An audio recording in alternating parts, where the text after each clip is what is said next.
What is up, everybody? It is me, Jacob, and Matthew here. this is our door-to-door news coverage, updates, whatever you want to call it. This will be a pretty weekly thing. What are we going to call it? Door-to-door. Perfect. This is what we're going to do starting this year.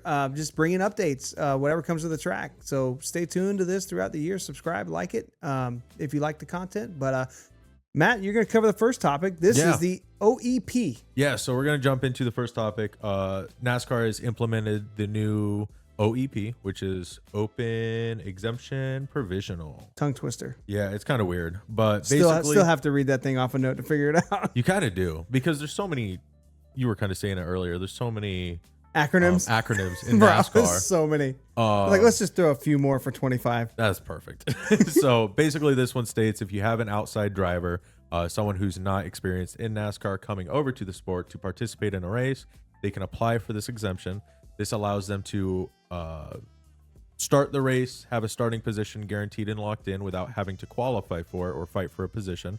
This would add a position onto the existing field. So for Daytona, there's 40 cars. This would provide 41 cars. So no one's actually eliminated, but they're guaranteed in. There are some conflicts, or I don't know if conflicts is the right word, but there's some exemptions that take place if the driver does take this OEP rule. One, they can still win the race. That can happen. They will still be declared the winner. However, they will not get any prize money. They will not get any playoff points. They will not be locked into the playoff system. However, I did see in the rules they will be eligible for the All-Star race. So that's kind of weird. I missed that. Yeah, Very you are allowed for the All-Star race, so that's kind of cool. I mean, kind of a one-off. Maybe that's how you can get your money back for the race. But this basically just allows someone else to come in, someone who's not tuned to the sport, and they're able to lock themselves in. It helps with sponsorship dollars. It's supposed to do a lot of good for the race in the sport in general. I don't see this being used very far except for Daytona. Maybe both Daytonas, but I highly doubt it. It's more of the 500. It's a rule for the 500. But I did hear also there can only be one.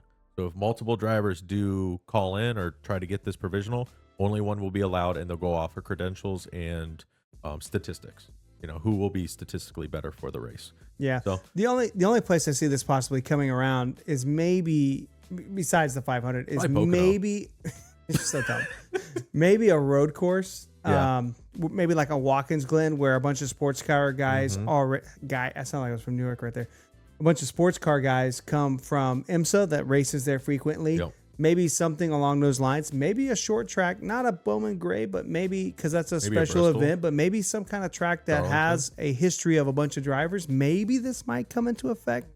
But like you said, very unlikely, but. Like you said, it's more geared towards the 500, but road courses we have seen in the last year or so, a lot more drivers have come over to road courses to participate and be a part of the sport. I mean, who did we see last year? What was there? Joey Hand? Yeah, he came over. Juan Pablo Montoya showed up for a race. Like it's opening the door for these drivers to at least be locked in. And provide some more sponsorship dollars and either get their foot in the door or come back to the existing sport. Yeah, for someone like Martin, Jimmy, or I mean, even Junior could take it up. You know.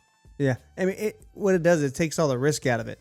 Yeah. For a sponsor, you know you're in. Yep. If you meet the qualifications, which NASCAR says they will review each one on a case by case basis to see if your racing resume meets their opinion of worthy of the exemption. Exactly. Right. And I think that's fair too. Yeah. The other thing is that you have to apply for it 90 days ahead of time. Correct. Yeah. Yep. Which means this was probably in the charter agreement because obviously Trackhouse knew about it. Trackhouse applied, and Elio Castroneves has been granted this exemption if he needs it. That's the other thing too, right? Like if you qualify into the race, you don't need it. Correct. So it's interesting. Yeah. Yeah. So I guess my main question is, if Jimmy Johnson and Elio Castroneves, let's say they both request it, because they said Jimmy Johnson, Martin Truex Jr., they would both apply. It doesn't work for full-time drivers, right? But it does work for retired or semi-retired drivers. Who does NASCAR pick? That's a great question. 7-time champion who helped build the sport? Elio Castroneves, who might get you more eyeballs? I think it always falls down to the money. Who's going to bring the biggest paycheck? Yeah. I think that's what I think. Yeah. So anyway, kind of jumping off that topic, we're going to jump over into the new DVP. Bingo. Which is kind of gone, Non-existent. but not kind of gone, but kind of is still there a little bit. So the new DVP is basically, before it was you had 8 minutes or 7 minutes, whatever it was, to fix your car on pit road. If you couldn't do it, you're out of the race. That's it. It's over. If you could not get back to pit road to fix your car, you're out of the race. This is where we saw Josh Berry get eliminated at Michigan, Ryan Blaney at Watkins Glen for minimal issues. Even though Josh Berry, I think, only had flat tires, couldn't get back, pulled him through the campground and told him he was done. They parked in the campground. They left him there. They said, "Get out, go find your friends." And then who was it? Ryan Blaney. He had just some kind of steering. Yeah, issue. I believe it came down to they broke the steering control. They said it was an easy fix, but he was eliminated from the race. Probably 10 right? minutes. I mean, take it to the garage, kind of get in there. 10 minutes. You're a few laps down. I mean, honestly, at a road course, maybe not. Maybe not. Maybe not. You might only be 2 laps down. Long caution laps. If a caution does come out and you're in the garage, I mean, hey, it happens. Yep. So what the new rule is basically, you're still going to have 8 minutes to get it fixed on pit road. But if you can't get it fixed, they'll take you to a garage area in a special area, right? Where you're going to be observed by NASCAR while you fix your car. And NASCAR deems it is fixable. Yes, they have to approve the car to go back out. Yep. If it's missing half the front end, it's leaking oil all over the place. Is she done? Yeah.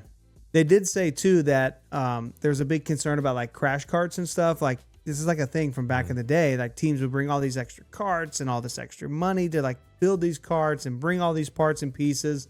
That is not happening.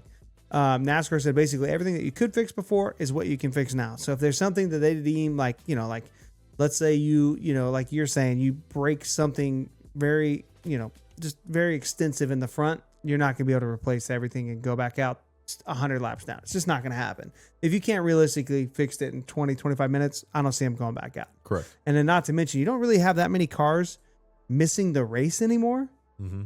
So, or I'm sorry, not missing the race, not finishing the race anymore. So if you're going to be more than like 5-10 laps down, I don't really see many people coming back out more than 20 laps down. I just don't see it. No, I agree. So it'll be interesting to see how it develops. I think we got to double check, but I think the rule for Xfinity and Truck is still the same. I think this is just Cup. That's wild. Make it make sense. But whatever. As of when we're recording this, there has not been clarification if Xfinity and Truck is changing with. Xfinity and Truck is changing with Cup, or if they're staying the same, or whatever. So we'll find out. We'll figure it out at Daytona. They'll tear up enough crap there. I'll bring my stopwatch. We'll check it. So the other interesting part about this, so at Talladega, they had that huge wreck. So many cars. Yeah. There is no like preference or order or whatever determine who gets towed to pit road first. That's so true. So it's just luck of the draw to whenever the tow truck shows up. Yeah. So I'm imagining if it's a big one, they'll probably red flag it though. That's true. Probably. That's true. More than likely, they'll red flag. There'll be oil all over track. They got to. Yeah. They won't just run caution laps, especially if it's at like Talladega. They can't. It'd be super interesting to hear like 10, 15 years from now. Like 10, 15 years from now, we'll hear stories of like teams paying tow truck drivers. Oh, I totally to prioritize their 100%. Yeah. 100%. Yeah. So it'll be interesting. But yeah, that's it. That's about it. That's about all the coverage we got. This is Matthew and Jake with door-to-door coverage updates.